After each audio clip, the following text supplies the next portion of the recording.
Kami juga membahas kondisi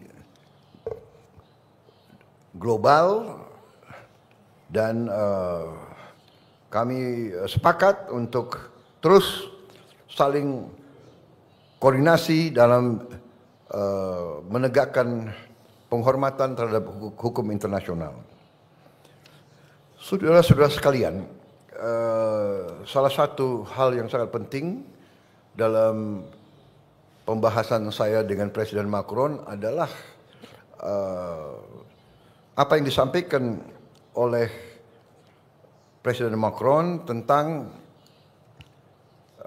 kehendak Perancis untuk mendorong penyelesaian damai masalah Palestina, di mana Perancis juga akan terus mendukung langkah-langkah ke arah kemerdekaan Palestina sebagai negara yang merdeka. Juga Perancis akan terus mendesak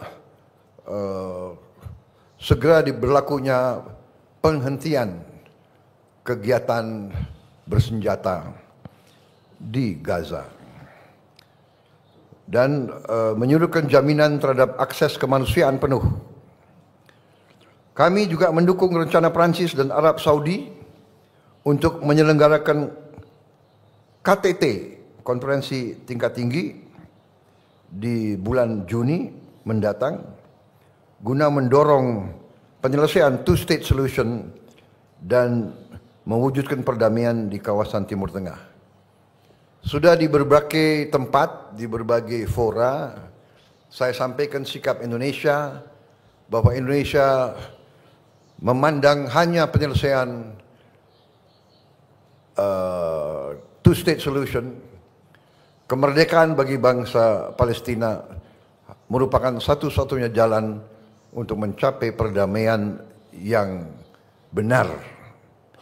Tapi di samping itu pun saya tegaskan bahwa kita juga harus mengakui dan menjamin hak Israel untuk berdiri sebagai negara yang berdaulat dan negara yang harus juga diperhatikan dan dijamin keamanannya.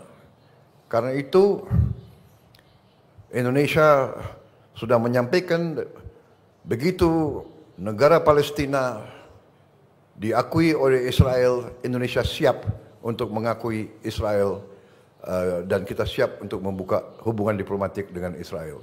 Kami juga menyampaikan bahwa Indonesia siap untuk menyumbang pasukan perdamaian di kawasan tersebut.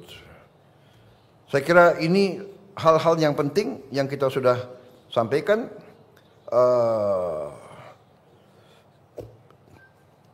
Saya harus menyampaikan bahwa keadaan hubungan antara Perancis dan Indonesia berada dalam tingkat yang sangat baik. Kemudian